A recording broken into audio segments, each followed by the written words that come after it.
What's happening, everyone? Michael Olivas here. I asked my future scheduled guests to adapt their advice and responses to current times.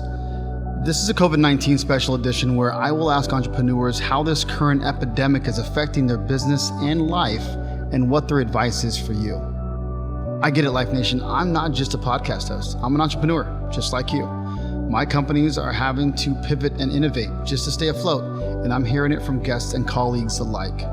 Stay motivated, refocus, and trust me that those companies and individuals who truly strategize to get through this will flourish when it inevitably comes to an end. You're listening to the Business and Life Podcast, where 7 days a week, proven entrepreneurs share their success stories, failures, and give you true value on how you can build a great business and an awesome life. With your host, Mike Olivas. Who is ready to rock business and life. Today, we'll be interviewing Joe Sanok. Joe is a keynote and TEDx speaker, business consultant, and podcaster. Joe has the #1 podcast for counselors, the Practice of the Practice podcast, with interviewees with Pat Flint, John Lee Dumas, and Lewis Holmes. Joe is a rising star in the speaking world. He is also a writer for the Psych Central. He has been featured on the Huffington Post, Forbes, Good Magazine, Reader's Digest, Entrepreneurs on Fire, and Yahoo News. He is the author of 5 books and has been named the Therapist Resource Top Podcast Consultant and Blogger. All right, Joe, welcome to the show. Oh, thanks so much. Really glad to be here. Absolutely, man. So tell our listeners something interesting about yourself and also where you're calling in from today.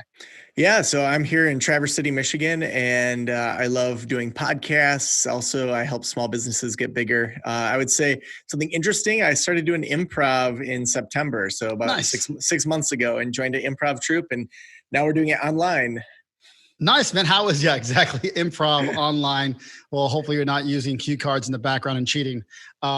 But on the improv, how's the improv stuff going, man? I got some buddies that are comedians. You know, it's fun. It's just a good outlet. It makes you think on your feet. And I think there's a lot of application outside of even just kind of regular, just fun things that you can apply it to business or public speaking. And no, I really like it. Well, tell us the name of your company. Tell us what it does.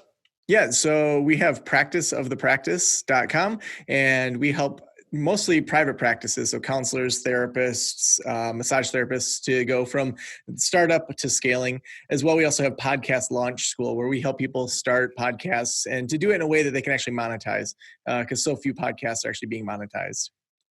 Very cool, man. So what got you into that world?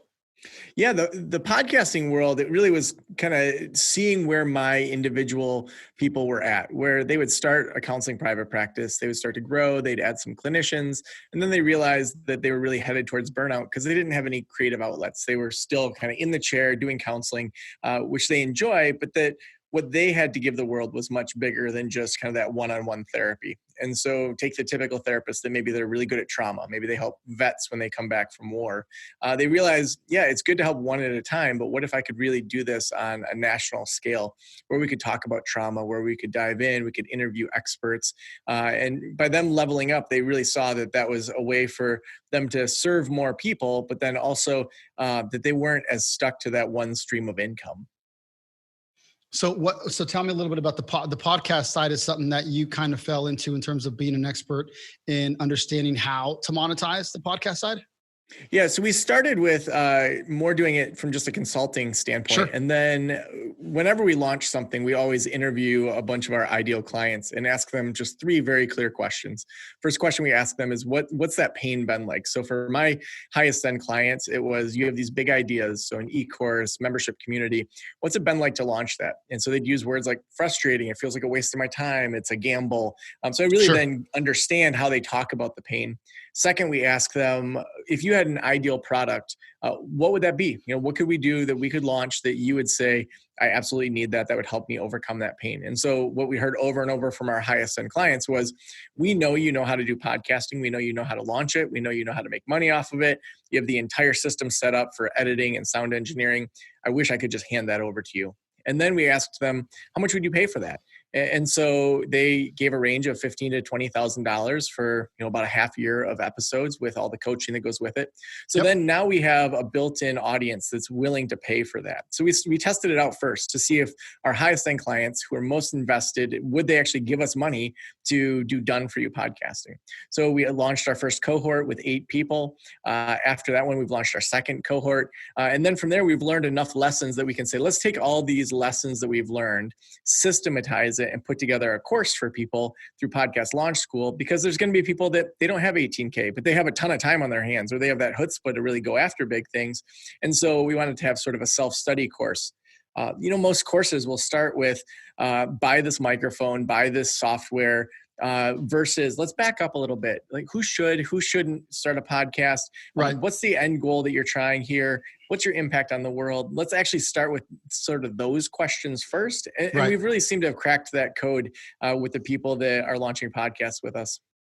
So given our current situation, I appreciate the breakdown about your services, and given this is kind of what we kind of call this our COVID-19 special edition, things that are going on in the world, hence, your likely Zoom calls for some of your clients as well, that even when you're doing the improv side, it sounds like a lot of entrepreneurs are just going through hell, right? They're having some bad times, and owners are shutting down worldwide.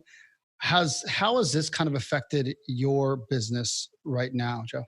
Yeah. So right now, I think because we were primarily online already, and we had attracted people that really wanted to go after growing their businesses, a lot of our clients were already positioned for growth with this. And I would say about half of our audience is growing faster than they expected during this time, because during a crisis, do people need more or less counseling? I mean, typically they need more counseling. And if they value that, if that person really has kind of talked to their ideal clients about the value of counseling, that's an easy switch for a lot of people. Even my wife and I, our therapist, we went to see her every other week or so for marriage counseling, just to work on our relationship. Sure. She didn't want to do online counseling, but she switched. And for me, during this time, for us to stop doing marriage counseling, that just seems silly. And so for those that can afford it, they oftentimes will continue to do counseling. So for those folks, they're continuing to grow. And I think that they're often saying, man, I wish I had figured out some multiple streams of income before now. But the reality is that a lot of people aren't as uniquely positioned. And so Sure. I think that starting to think about what are those things in your own life that you've wanted to go after? What are those ideas? Because we often say to people, fall in love with the pain and the people before you ever pitch the product. And so if you just start creating good content, whatever it is you're interested in, and really create that content, either by being on podcasts or starting your own podcasts, or just blogging about it, or putting it out onto Facebook to see if people resonate with what you have to say. Those are ways to test out new income streams that potentially later on you might get an audience of 100 or 1,000 or 10,000 people. And even if you have a small amount of people, if they're going to sign up for a regular recurring membership, it doesn't take many people to kind of replace some of that old income.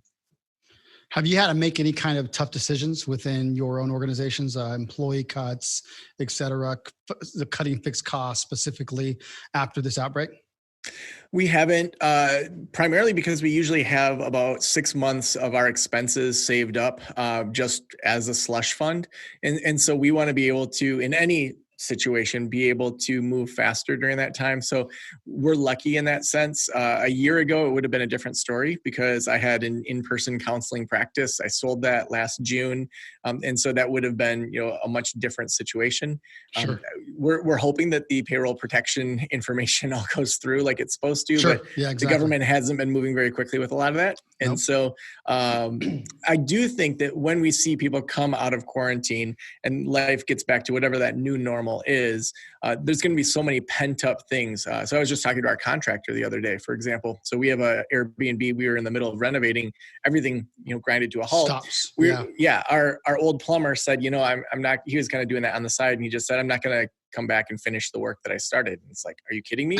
Well, so then we're talking to other plumbers and they're just like, yeah, good luck with finding a plumber, because as soon as we get out, we have to work on our backlog of clients. And so I think we are going to see, sure. And I'm not, an economist, but I would guess that if we have that kind of pent up desire for a number of different things, that we'll hopefully see a recession bounce back quickly, but who knows? What's happening, Life Nation? Michael Levis here. This is a time to do the right thing, not the profitable thing. I'm giving away COVID-19 business strategy sessions for free. I promise to give you my honest advice and coach you on a strategy that I feel would be best for the longevity of your business. I'm not asking you for your money, but in the interest of being able to help as many people as I can, I am asking you to be ready with your 1 to 2 specific questions so we can jump right into it. Go to michaellevis.com/coaching and simply schedule a call on my calendar. That's MIKEOLIVAS.com/coaching. What kind of advice would you give to the business owners out there who are going through the epidemic and don't have the 6-month slush fund? We have companies, my company is also included in that, my national group travel business, where yes, we cut the majority of employees and had to rethink the way that we run things on a national level and then start really pivoting, right? And strategizing around it. People closing their doors, people letting people go. It's cutthroat, right? And not an economist either, but I think I definitely listen and talk to some of the best entrepreneurs out there. And when it's all said and you know, some economists as well, and just get some good content. But you know, there's going to be people that have no choice but to close their doors, even if the bailout comes, because it's taking so long, right? And it's unfortunate, right? It's definitely unfortunate. The restaurant companies, geez, I know that's going to be a really tough process for some of them. But any thoughts on or advice that you'd give to some of the people that are out there just barely staying alive? Yeah, I mean, a bunch of my friends, I have a friend who owns a brewery. I mean, one of the best breweries in Northern Michigan. And I mean, they already, because Northern Michigan's so seasonal, they would make the majority of their money for the year in the summer. And then they would kind of ride out the winter when it was slower, but they'd keep all their staff on. And already they were, on the brink. And so for any of those businesses, I would go back to kind of the psychological. So we make our worst decisions when we're stressed, we're anxious, we're backed into a corner. Our best ideas usually come when we slow down. And so, you think about outside of this, if you're in the shower, out for a long drive, like anything like that, that's usually when your better ideas come. Usually the first minute of any meditation I do is just kind of unraveling my brain for a couple minutes and just getting things out. And so I would start with that. Anything you can do for your own personal just grounding. And so whether that's meditation, exercise, every person is unique and different, but figuring out how do you just keep your own self grounded, then moving out from there, how do you keep your family, your friends, the people that are quarantining with you, how do you help keep them grounded? Because if your kids are out of control at home, when you go to your home office and try to do any business, that's gonna be a lot more difficult than if you feel like, okay, my kids are safe downstairs with my partner, they're on track, they're dealing with their own emotions as well as we can.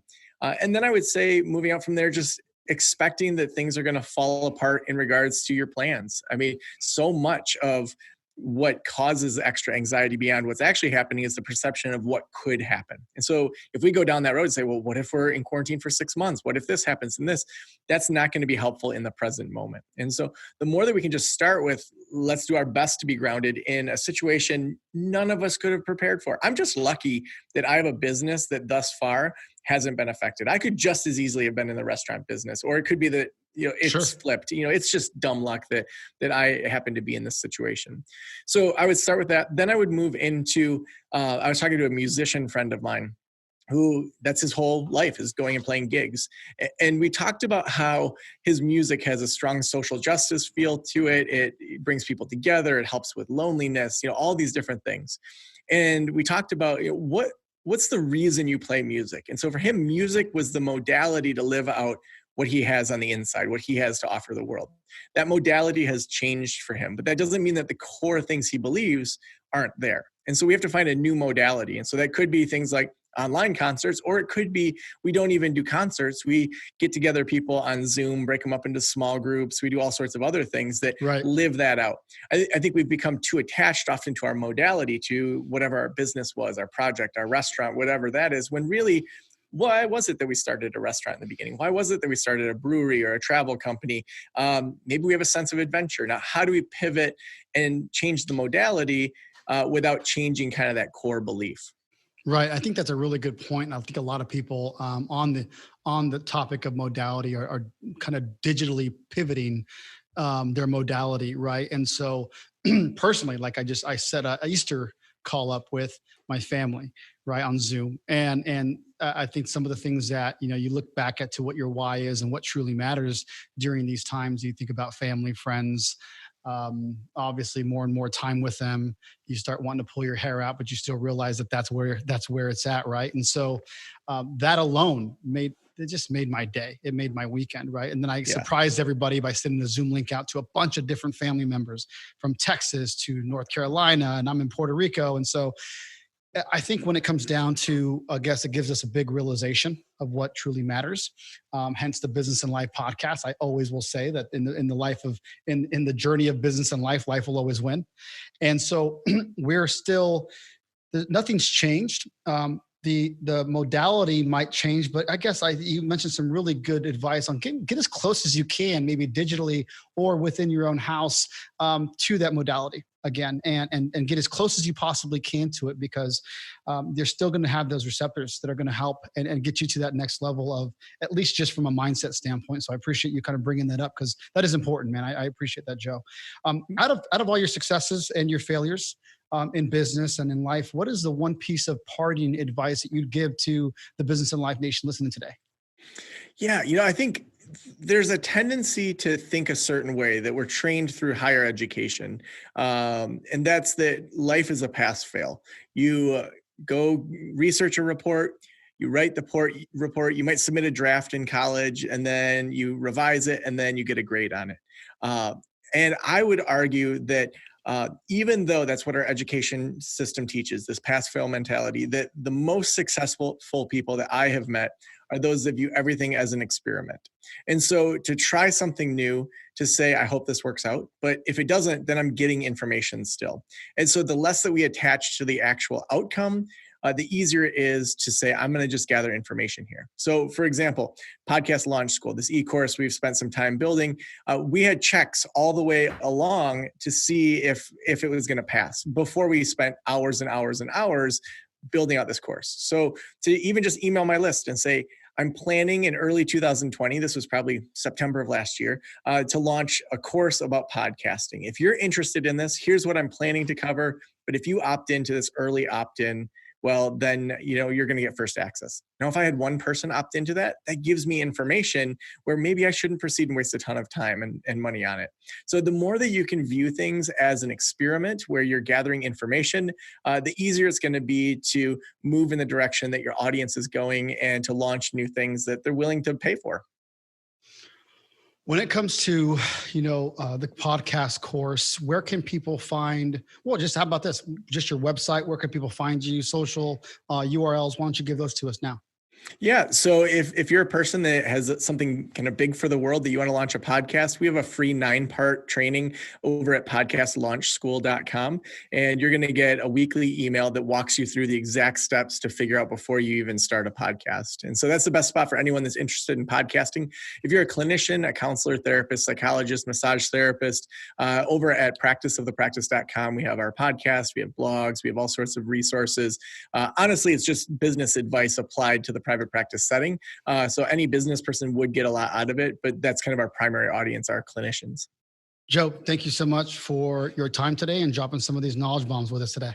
Awesome. Thanks so much, Mike. Life Nation, you got to remember that in order for things to change, you must change. And in order for things to get better, you must get better.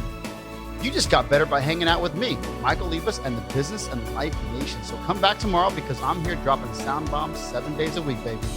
If you'd like to subscribe, please do, so you can take action and execute. See you tomorrow.